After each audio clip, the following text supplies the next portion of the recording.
Okay, so welcome to today's video, guys. Charlie Johnson here, world's #1 transformation specialist. 4 must-do exercises that you need to strengthen your lower back and also remove back pain. Now, back pain is one of the most common things that people moan about, probably alongside knees, which we cover in a separate video, but today we're specifically going to talk about back pain.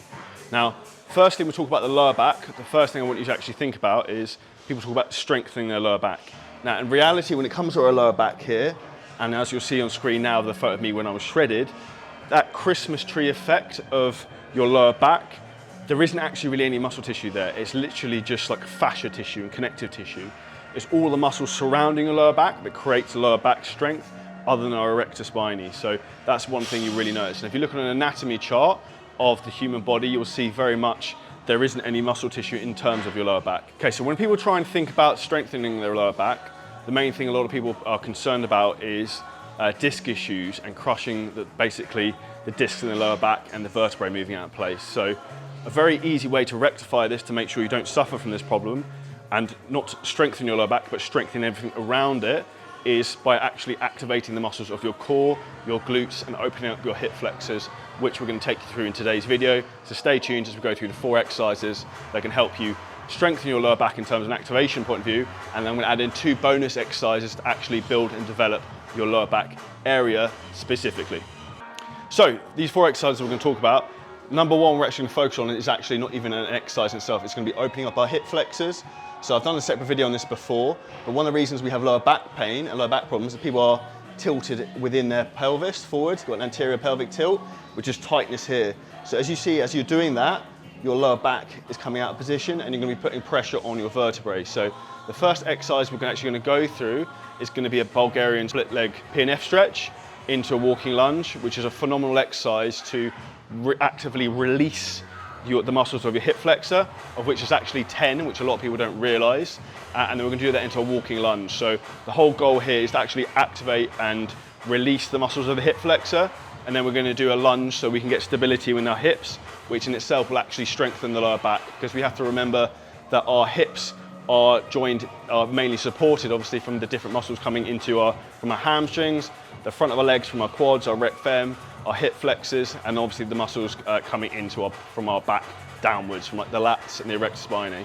And obviously then we also have our internal muscles in terms of like our transverse abdominis, we have our obliques, so interior and exterior obliques, and the oblique slings, and also your iliopsoas. And then we also have the adductors coming into the hip flexors. So there's a lot of muscles in play, and we're going to go through each of these individual exercises now to show you how to activate each of them. So exercise number 2 we're going to do is a rolling hip bridge. So what we're looking to do here is at the bottom of the position is suck in our pelvic floor, like as if you're trying to hold going to the toilet. And then we want to flatten our back. So if you think about a scared dog position, so we're literally going to flatten our back there, so our back is flat to the floor. So you think about a scared dog, it's going to tuck its tail. Think about tucking your tail, that's a very good cue. And then we're going to raise our hips up, doing almost like a glute bridge. We want to hold that contraction there and then come down. And we're going to do that very slowly, almost one vertebrae coming up at a time off our back, off the floor. And what you should find through this, that you should be able to drive your hips through, and you'll probably feel any tightness that you have in your hips. So this is a good exercise to repeat a couple of times coincidentally with the hip flexor stretch, because these 2 work antagonist and agonist against each other. So next, an amazing exercise to activate your core is the dead bug. So what we're essentially doing here is we're going to lie flat on our back, and again think about scared dog position, tuck our tail so our lower back is flat to the floor, and we're going to take opposite arm and opposite leg out away from the body. And what this is doing is it's putting a loading as a cross pattern through our obliques and through our core to stabilize our lower rib cage to our hips. And what we're actually effectively doing by doing this and stabilizing our core is strengthening our lower back, because guess what? Our lower back works in conjunction with our abs and our core. So if your core and abs are very weak, if you think about, if you would try and push down a Coke can, if one side was super weak, it's going to crumple in, and then the stronger side's going to get crushed eventually as well. Whereas if you've got solid and strong core and ab muscles, that's going to take a lot of weight and a lot of stress off your lower back and keep everything nicely in place. So this is why this is an amazing exercise to do. So next exercise to focus on activating our core is going to be another, almost like an ab exercise. So I've done a full video separately, specifically on the hanging leg raise, but here we're going to use this to, again, to focus on activating our core and thinking mainly about our transverse abdominis. So this is almost like the big muscle that holds almost all of our internal organs in. Now, how we focus on this when doing a leg raise is when we're at the bottom position of the hanging leg raise, we want to think about sucking our belly button in and then bring our legs up. And by doing that, we're actually going to be activating, pulling in our TVA a lot more, which will have that effect we're looking for.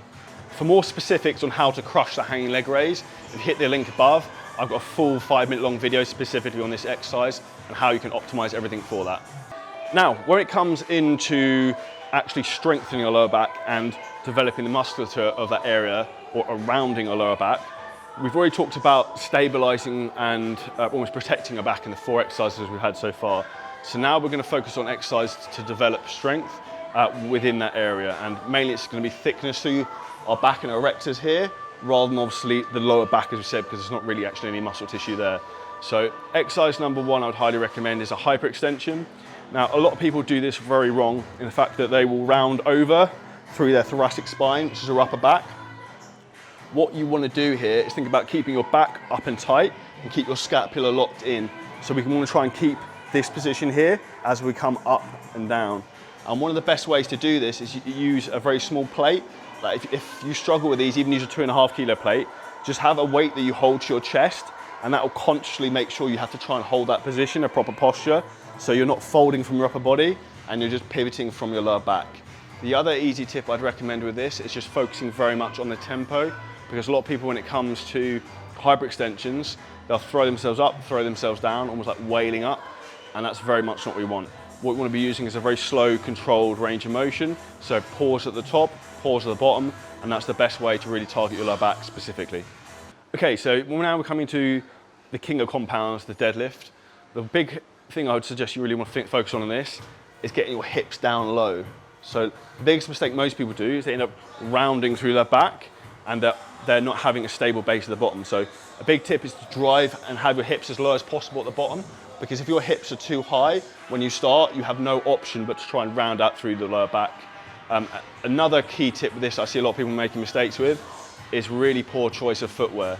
So do not have soft running shoes, do not have Nike Air Maxes with bubbles. If you look at these shoes, for example, they're perfect for training. They've got a completely flat sole, which means I have a stable base of support. So you have to think, if we're driving through the foot and we want to be as strong as possible, if we're on an uneven surface, that's going to be putting uneven loads to our lower back, which is going to cause a hell of a lot of issues. Now, when it comes to actually addressing the bar and doing a deadlift, I'd recommend you do a double overhand grip. So that means you've got both hands with the palm of your hands facing down, not a mixed grip. A mixed grip is probably stronger. However, you have a high risk of a bicep tear on the underhand grip side, and you're also going to have uneven loading through your back. So unless you're a powerlifter or a strongman, I recommend a double overhand grip. And I would also highly recommend using wrist straps. So I use the wrist straps from Tough Wraps. Use code CJ10, we'll give you 7% off. And also you can use chalk as well if grip is something you really struggle with. Okay, and last big key teaching point for deadlifts, we want to make sure that we have our core brace at the bottom. So we want to take a big breath in, brace our core, drive up, breathe out at the top, breathe in at the top again, brace your core as you go down, and then you come up again. If you try and let the air out as you go down, again, you'll fold like a Coke can, which is something we mentioned earlier. So the deadlift is called the king of exercises because you can use a lot of weight with correct form and also develop a lot of core strength, which will protect your lower back. So these are 4 exercises on how to get a strong lower back and protect your spine, and also 2 bonus exercises to actually develop muscular strength, size, and hypertrophy in your lower back. If you found this video helpful, insightful, make sure you check out the other videos on the channel, smash the like button, comment below and subscribe. And if you want any help in 2021 creating your best physique ever, hit the link below this video and you can book in your free strategy call with myself and the CJ coaching team.